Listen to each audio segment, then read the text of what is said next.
안녕하십니까. 이번 시간에는 김정은 총비서의 가문과 한국 기독교, 조선 기독교죠. 여기 대해서 좀 얘기할 겁니다. 우리가 지금 평양 대부흥운동, 평양에 룽나드 경기장에 5.1 경기장이 있어요. 그 5.1 경기장을 임대해가지고 미국 기독교인들, 한국 기독교인들, 전 세계 기독교인들 한번 평양 대부흥 집회를 하자 하고 그런 프로젝트를 몇 년 전부터 이제 준비를 하고 있어요. 거기서 이제 제일 중요한 게 뭐냐? 1907년이 평양 대부흥 운동이 발기된 날입니다. 미국 선교사들이 그 발기를 해가지고 이 조선 인민들이 폭발적인 선교, 기독교 부흥 운동을 한 건데 그걸 가만 보니까 내 2027년이면은 120돌 시대예요. 그래서 그와 관련해 가지고 이런저런 프로젝트를 준비하고 있는데 우리 대한민국 국민들 대부분이 그 조선의 기독교에 대해서 잘 모르고 있어요. 모르고 있어요. 감을 못 잡고 있어요. 원래 우리 조선, 한국의 기독교는 저 중국 쪽에서 현재 지금은 조선, 선천, 평안북도, 평안도, 평양 이 지역을 거쳐가지고 내려왔다고 그래요. 그래서 가장 먼저 자리를 잡은 것이 평안북도 선천, 현재 광림교회 그 김선도 감독님 서천하셨지만 그분들이 그때 그분들의 아버님들이 그 첫 기독교인으로 이제 세례를 받고 막 그랬다고 그러더라고요. 그러다가 평양에서 대부흥운동이 일어난 거예요. 1907년에. 그래서 지금도 많은 사람들이 평양은 동양의 예루살렘이라고 하지 않습니까? 그럴 만한 이유가 있더라고요. 그런데 그러면 김정은 총비서의 가문과 한국의 기독교, 그러니까 조선 기독교가 어떤 관계가 있느냐? 이것을 들여다보면 여러 책자들이 있어요. 자료들이 있고 조금씩 다르지만은 근본은 같아. 그 집필자마다 조금씩 자료가 다르긴 한데 본론은 같더라 이거야. 어떻게 돼 있느냐 이게. 그 현재 김정은 총비서의 할아버지 김일성 주석, 응? 그 김일성 주석이 모태 신앙이래요. 그러면 이 사람이 어떻게 돼서 이 모태 신앙이냐? 그걸 이제 자료를 보니까 그 김일성 주석의 아버지 김영직이죠. 김영직의 아버지는 저기 그 현재 여기 전라도, 전라북도 전주 사람이 이제 살 길을 찾아와서 이제 평안도를 이주했다. 평안도에서 묘를 지키는 산지, 그러니까 묘를 지키는 일, 가난하니까. 뭐 여기 전라도에서 진짜 가서니 뭐 자리 잡기가 힘들었겠죠. 하면서 김영직을 낳았다고 그래요. 지금은 현재 평양시 망령대 구역이지만 그때 당시에는 평안남도 대동군, 고평면, 남리죠. 낳는데 아들을 김영직, 김성석의 아버지죠. 아주 영리하고 현명했다고 그래요. 그래가지고 이 김영직이라는 사람이 2살 연상인 강반석 여사하고 이제 결혼을 했는데 이 결혼이 아주 재밌어요. 강반석 여사의 집안은 평안도 5대 기독교 집안의 중에 한 명이었대요. 강양 부주성 뭐 이런 사람들, 강도룩 이런 기독교 엄청난 이 기독교 집안은 7급 교회도 가지고 있고 창조학교를 학교도 가지고 있고 평안도에서는 상당한 영향력을 가진 사람이다. 이런 집안에서 태어난 강반석이라는 여성이 자기보다 2살 연하인 아주 가난한 집안, 지주의 묘를 지키는 그런 집안의 아들 김영직과 결혼을 하는 거예요. 그거는 이제 김영직이라는 사람이 가난한 집안에서 출생했지만 그 강씨 집안에서 보건 데는 상당히 현명하고 당돌했던 거예요. 그래가지고 결혼을 해가지고 공부를 시킨 거예요. 어디까지 시키냐? 숭실학교까지, 평양의 숭실학교, 미국 선교사들이 그 설립한 학교인데 그 숭실학교를 졸업시킨 거예요. 그러니까 이 김명직과 강반석 두 사람이 혼인을 하면서 가진 첫 아기가 김일성 주석인 거예요. 그러니까 엄마 자체가 독실한 기독교 집안의 그 딸이니까 애초에 임신해서 배 안에서부터 세례를 받은 거야. 김일성이라는 사람은. 그래서 모태신앙이 된 거야.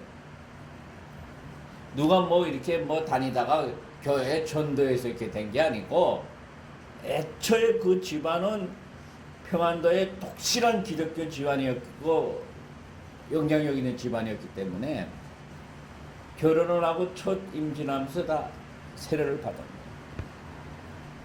그래서 김일성이라는 사람이 출생했으니 엄마가 독실한 기독교 강반석 아닙니까?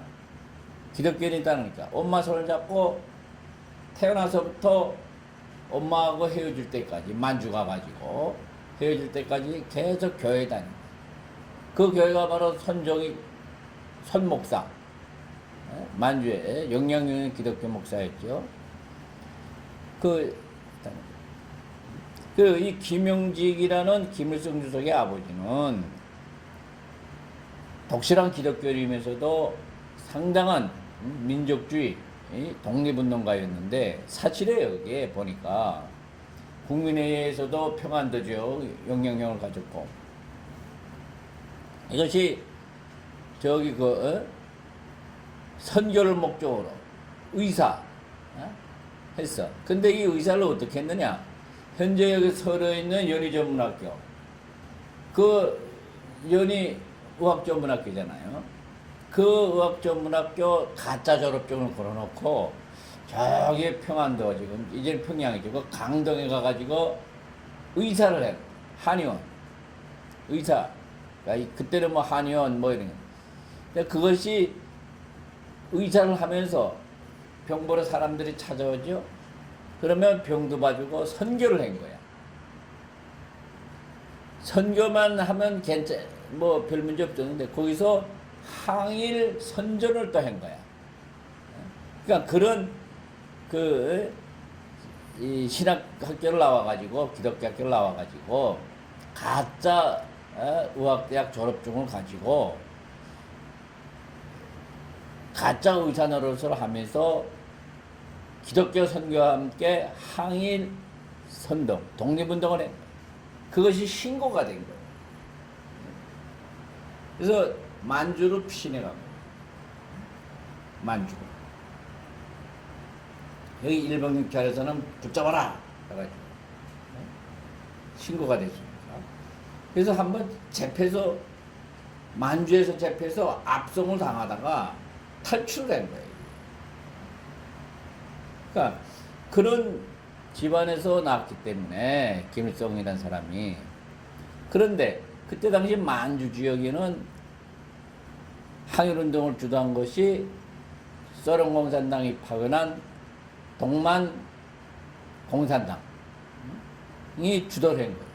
그러니까 김일성 주석은 어려서부터 항일에 대한 그 반일 감정이 컸기 때문에 그냥 항일하면 그때 당시 뭐 공산주의가 뭔지 민족주의가 뭔지 뭐 이런 거 별로 관여 안 하니까 그 공산주의당 항일 부대에 편입돼 가지고 항일 전쟁에 참여한 거예요. 어려서부터 10대부터. 그러니까 현재 김정은 총비서의 가문은 애초에 뿌리부터 기독교의 뿌리를 둔다. 들리는 말에 의하면 김일성 주석이 이제 94년대에 이제 돌아갔잖아요. 그 방을 보니까 그 이제 조선노동당원들은 성경책을 본 적이 없고 나도 본 적이 없어요. 그 김일성 주석 방에 낡은 이런 소설책이 있더라는 거야. 예? 그래서 그 수행원들은 기부정 이게 낡은 소설책이 있어요. 여기 이거 오랫동안 본 소설책. 그게 성경책이었던 거예요. 예. 그러니까 어려서부터 성경을 계속 봐왔기 때문에 그게 이제 쉽게 얘기하면 취미로 갖고 성경을 계속 읽은 거지. 그러다가 이 공산당은 이제 종교를 인정을 안 해요. 조선공산당, 소련공산당 자체가.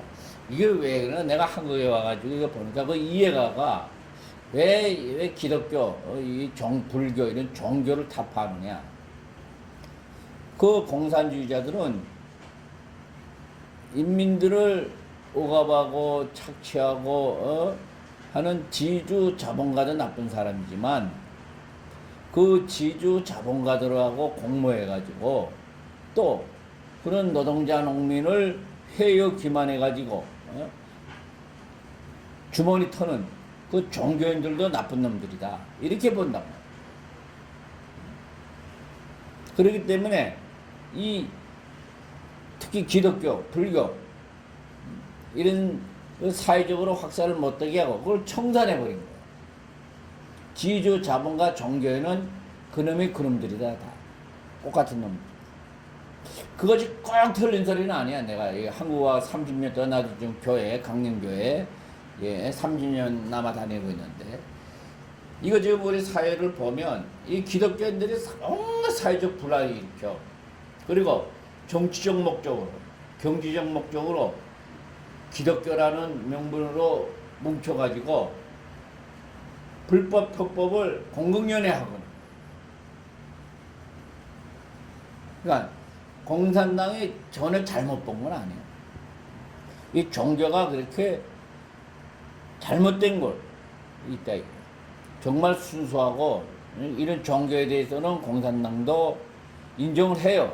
그러니까 조선에도 뭐 천도교 총우당, 조선 그리스도연맹 뭐 이렇게 다 있어. 형식적으로는 명세 주장하는 항상 순수한 종교는 종교의 자유와 집회 결사의 자유 이런 걸 보장한다. 종교를 인정한다.